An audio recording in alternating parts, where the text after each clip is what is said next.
Aujourd'hui, je vais vous raconter l'histoire de la princesse aux yeux bleus.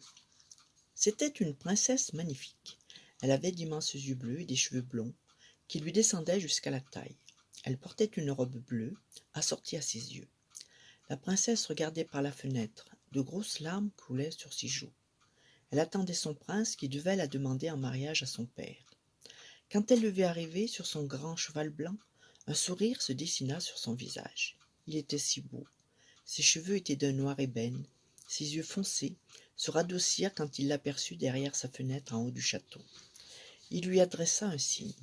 Elle pleurait, car son père ne voulait pas de ce mariage. Le prince entra dans la cour du château pour aller voir le roi. Le roi avait déjà sa réponse. Tout le monde entendit sa grosse voix.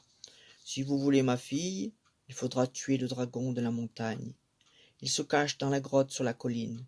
Si vous le tuez, nous ferons un grand mariage. » Puis, il retourna dans son appartement sans se retourner. Le prince sauta sur son cheval blanc et partit au galop. Toute la nuit, il galopa, arriva enfin au petit matin en haut de la colline. Il reprit son souffle et ses forces. Le prince sortit une épée étincelante et très lourde de sa ceinture. Il entra dans la grotte. Pendant 1 heure, il marcha, s'enfonça dans la montagne pour se mettre à la recherche du terrible dragon. Soudain, il entendit un bruit. Il se cacha derrière un rocher. Il vit un énorme dragon qui crachait de grandes flammes oranges. Il fit un bond en avant et fit tournoyer son épée. Les coups tombaient tellement fort que chaque fois il entaillait la peau épaisse du dragon.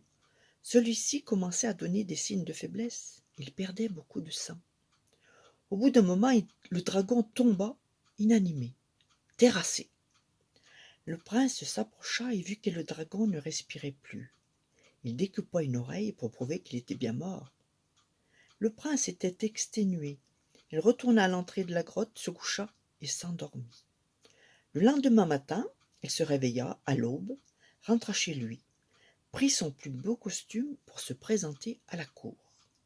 Quand il arriva au château de la princesse, tout le monde l'attendait. Il montra l'oreille du dragon au roi. Celui-ci prit la parole. « Je vous avais demandé de tuer le dragon. Vous nous avez débarrassés de cet animal. Comme promis, je vous autorise à épouser ma fille et je bénis votre mariage. » La princesse arriva dans une belle robe dorée et se blottit dans les bras de son beau prince. Tout le monde applaudit ce couple magnifique.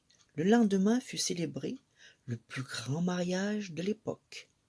Si on veut arriver à ses fins, il ne faut jamais abandonner. Bonne journée.